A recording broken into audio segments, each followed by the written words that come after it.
Bismillahirrahmanirrahim. Assalamu alaikum viewers. I'm your host S.M. Hali with another edition of Defense and Diplomacy. On February 8th, 2012, the House Investigating Subcommittee of the U.S. House of Representatives for Foreign Affairs invited a number of witnesses to discuss Balochistan. Amongst them were Christine Fair, a Georgetown University professor, Lieutenant Colonel Ralph White of the Blood Borders fame, Ali Dayan and also T. Kumar, among a number of luminaries. A week later, the Republican Congressman Dana Rohrabacher with Steve White and Louis Gumter, all three mavericks, they presented a resolution on Balochistan and insisted that Balochistan must get the right of self-determination, which of course was much to the chagrin of Pakistan because it's an attack on our sovereignty, and our government rightly retaliated by condemning it. But to discuss it and what should be Pakistan's stance, we are honored to have in our studio today Air Marshal Shahid Latif, former Vice Chief of Air Staff and currently a defense analyst. Welcome. Thank you. We have with us Ahmed Qureshi, who is also a defense analyst of high repute and a columnist. Welcome. Air Marshal, Christine Fair, whom I mentioned, has written an article which appeared yesterday in the Foreign Policy magazine, and she not only condemns this particular resolution, but she also recalls that the members of that particular committee are also mavericks who are not looking after the interest of the US or the interest of Pakistan-US relations. How do you look at it? For sure, to begin with, I must condemn the step that has been taken. I'm surely not for it. But having said that, I would think that one has to, as far as Pakistan is concerned, we have to do a bit of soul searching, and before we start to raise noise about interferences from outside, we must see as to why we have reached a situation in which the outsiders have started to meddle with our affairs and interfere so actively that first a congressional hearing was called and then a resolution was tabled. Yes, whether it is passed or not is a matter of time, and we'll have to see it. I personally feel that the chances are slim. It still has to pass through the House of Representatives and then the Senate. But the fact of the matter is that it's a wake-up call. And such things happen only when there are weaknesses within. In that context, I would like to highlight that the problem of Balochistan is not new. It's been there. It's been there for decades. If you recall, the first military operation was done as far back as 1958, a major military operation that was launched. The second major military operation was in 1970. 73, all right, 1973. The latest one has been around 2005, 2006 onwards, and it continues. In between, there have been 3 other operations because as far as the Baloch are concerned, they know that there have been 6 military operations. So an area that has been subjected to the use of force for so long will naturally resent at some point in time, because force is not the solution to political problems. I personally feel that there has been a political vacuum in Balochistan that wasn't filled. We didn't enter into a dialogue. We've been ignoring that area for far too long. And ultimately, the unrest in Balochistan, and particularly, like I said, after 2005, some of these people have run away, and they are the mainstream leaders of Balochistan. You know, Baloch and Pashtuns do not have a representation today in Balochistan because they boycotted the last elections. So they have run away. And if you hold that thought of solutions, okay, because I agree with you, okay, there is a problem. Yes. But the point we are trying to discuss, and Ahmed Qureshi, you pointed that out in your article yesterday, APC in Balochistan, is that does it give the moral high ground to the US to condemn Pakistan? Because, the article I mentioned about Christine Fair, she says that when she went for this hearing, she heard comments like, let's stick it into Pakistan. They have been getting after us in Afghanistan for the last 10 years. Let's fix them up. So this is not the right type of an attitude coming from a superpower. I agree with the Air Marshal that we have a problem. But this does not give the right to any foreign country, of course, to use it to blackmail Pakistan. What's happening here is obviously a blackmail, and it's a question. It's not a question of human rights. It's not a question of whatever grievances there are in Balochistan. It's a question of punishing Pakistan for whatever positions, foreign policy options that we're taking here. And it's very interesting that it comes just before our own parliamentary review of our relations with the United States, and it's clearly an attempt to influence that process and to sort of send a message that there will be consequences if Pakistan tries to not go along with whatever the United States has in its mind for this region and for our own role in our own strategic region. So I think I think the Pakistani media, the Pakistani politicians, especially the politicians, should not try to justify what the U.S. lawmakers or the U.S. Congress did by resorting to explaining our own domestic problems. Those are our problems. We certainly need to, we cannot ignore them. We need to tackle them. But we should be very clear, that's a domestic issue. It cannot at any point, and it really disturbs me as a Pakistani to see that many people in our media indulge in what I would call an apologist attitude, where automatically whenever you raise this point, the discussion goes on to our own mistakes, and we have plenty of those. But when we're discussing a foreign country meddling in our affairs, we should be very clear. Whatever we will discuss about our own mistakes, that will be domestic. It cannot be raised at an international forum. And we should draw a line, and I'm sure the Air Marshal would agree with me, that we should be very firm, because if we don't show firmness at this point, I'm afraid this will be a very slippery slope. Exactly. So, Air Marshal, you see the point which both of you have made, that of course the problem exists. We need to resolve it, but we don't need to be reminded, and especially, more importantly, others exploiting it. You see, Pakistan is facing this very severe problem that people are telling us from the West that Pakistan is sponsoring cross-border terrorism, Pakistan is nurturing terrorists, and all that. But on the other hand, if you see our friends from Balochistan, whom I sympathize with their woes, but there are ways and means of resolving it. But they are being given asylum in Switzerland. Halisa, if I may interrupt, you just mentioned West. You know, I have an issue with this. I don't think anyone in the West is trying to do us any harm. There are certain lobbies in the United States, in one country.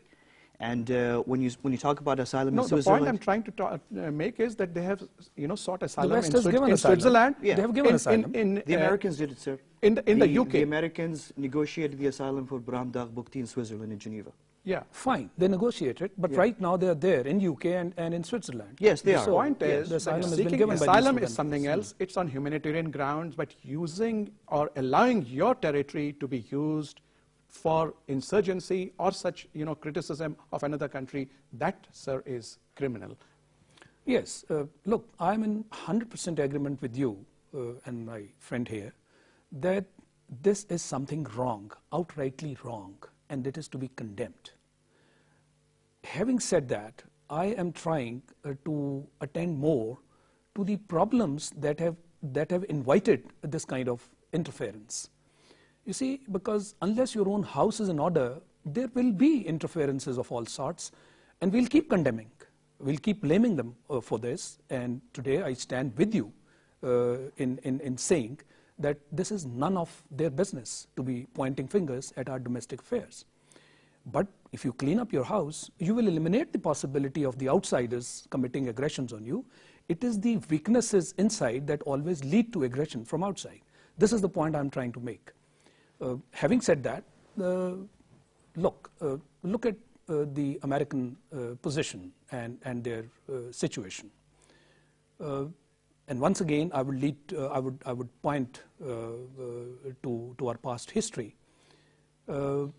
As far back as 2005, if I recollect correctly, the American agencies, which is CIA and the National Intelligence Council, put up a combined report.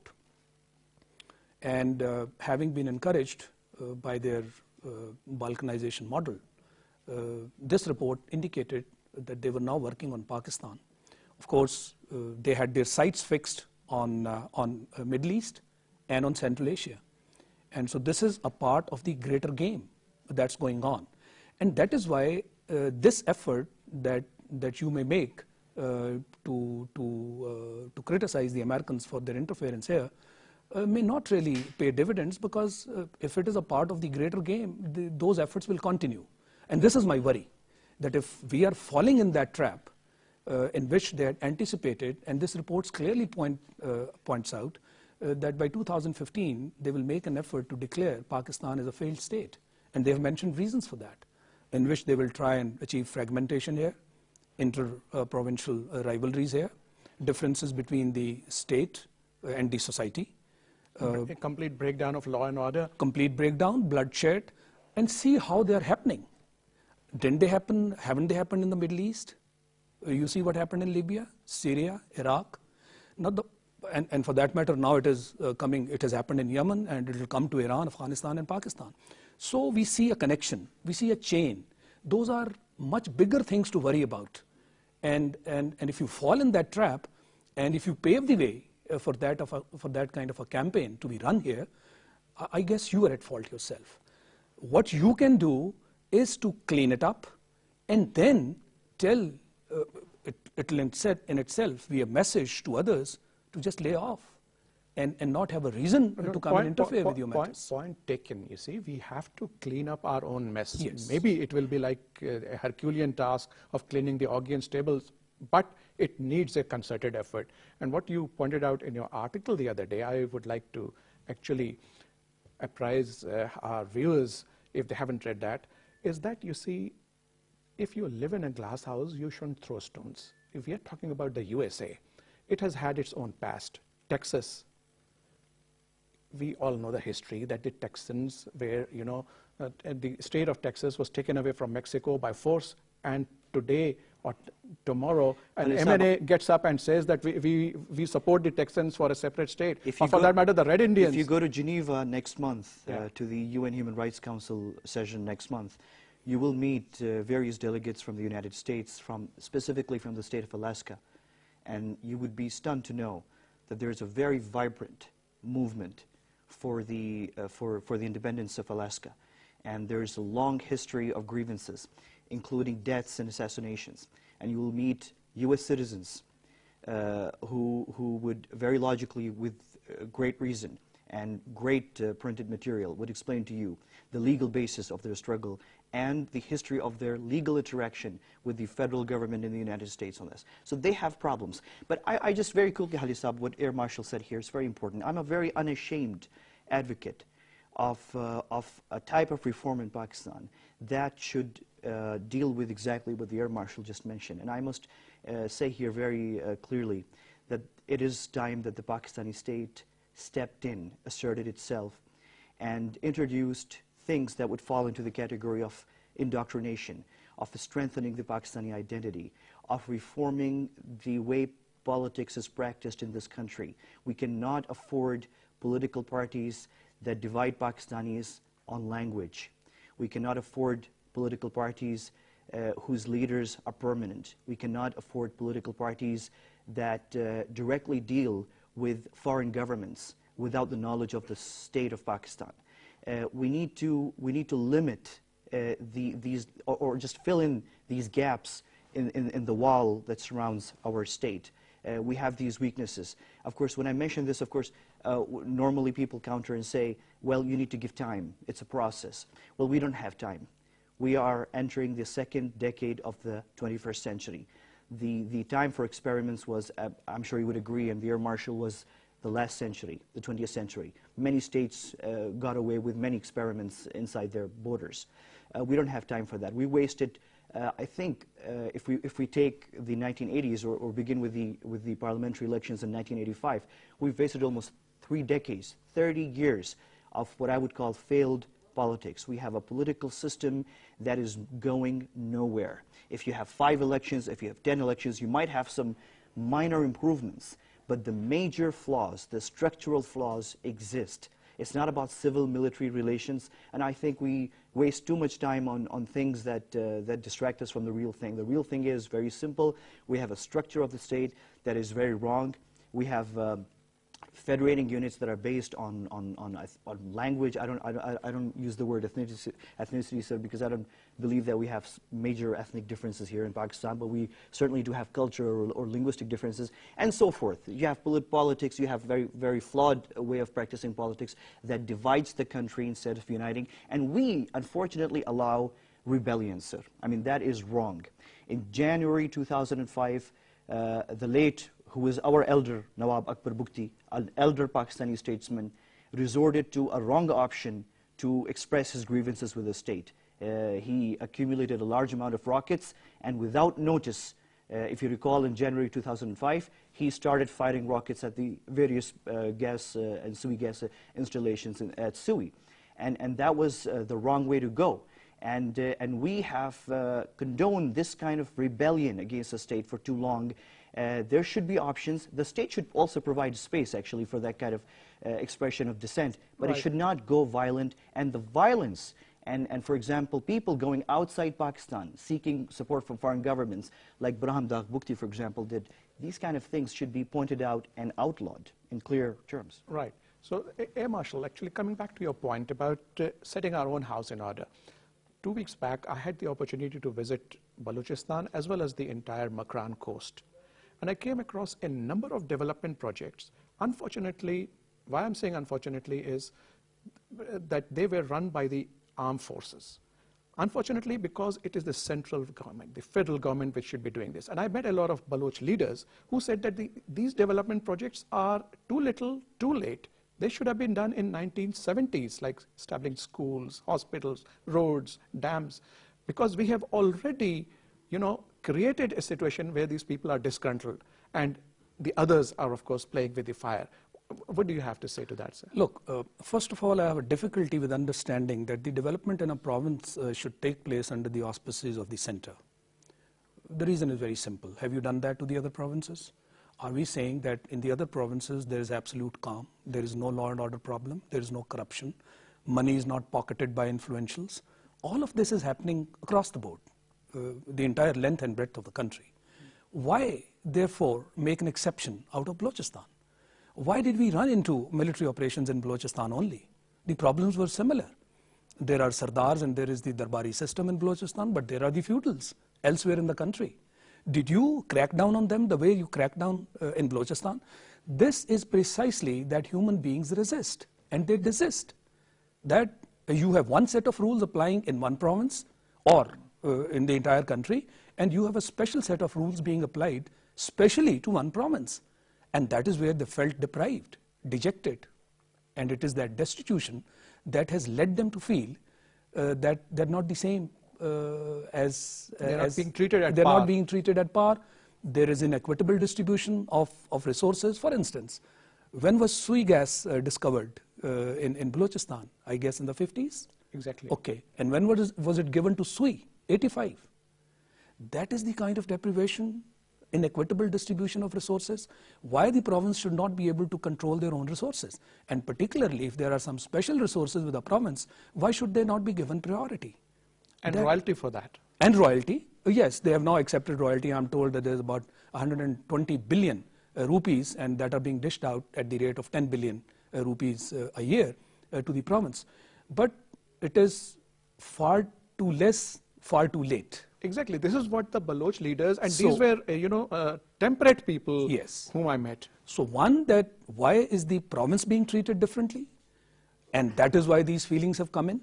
And then I agree that yes, Mr. Akbar Bukti should not have resorted to that kind of violence and approach that he took against the state. Talking about Mr. Akbar Bukti, sir, But I have a point. Yes. That you see, Balochistan has been ruled in the past by its own Balochi leaders, including Mr. Akbar Bukti. Yes. Why did they not do something for their own province? Sir, in 2005, if I may just interrupt, I went to Sui, Dera Bukti, and I had the opportunity to, let's say, walk the streets.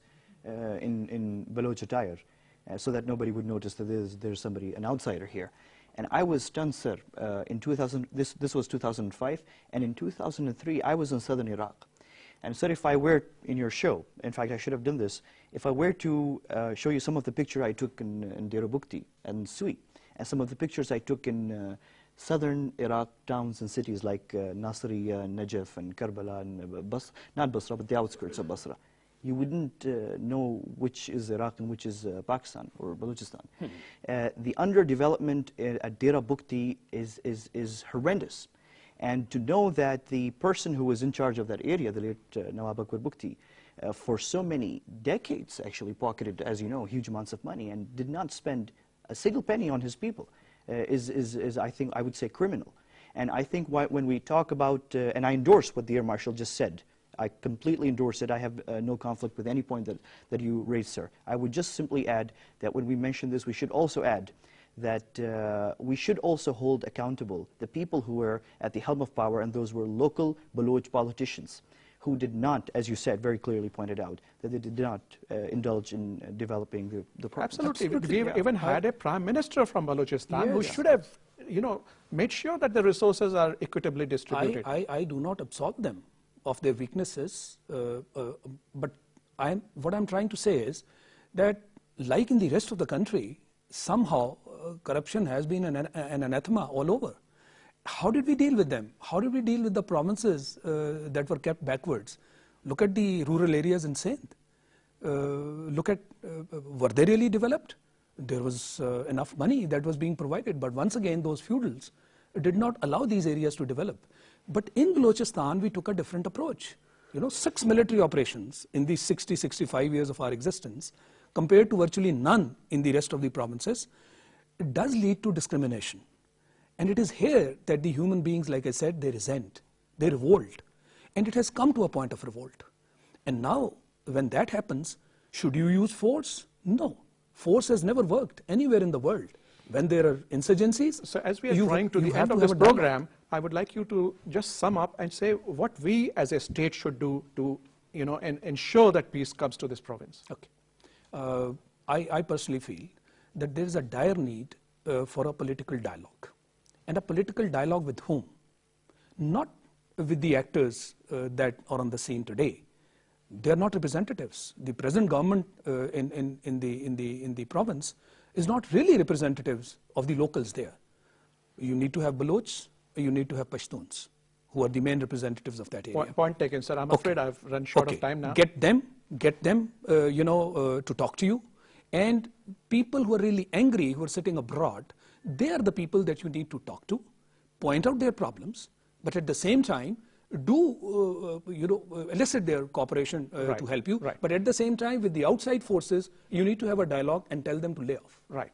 So, viewers, with that we come to the end of this very intense debate. Both our panelists agree that the United States, or for that matter, any outsider, has no business to be meddling in the affairs of Pakistan, and Pakistan's sovereignty must be respected. But at the same time, a problem does exist in Balochistan, which must be taken head on. And we need to resort to straight away state affairs in which we make sure that the people of Balochistan's problems are allayed and it is brought back into the mainstream. I would like to thank you, Air Marshal Shahid Latif and Ahmad Qureshi, for your very cogent comments. Viewers, keep sending us your inputs, and also hope to see you next week, inshallah. Allah Hafiz.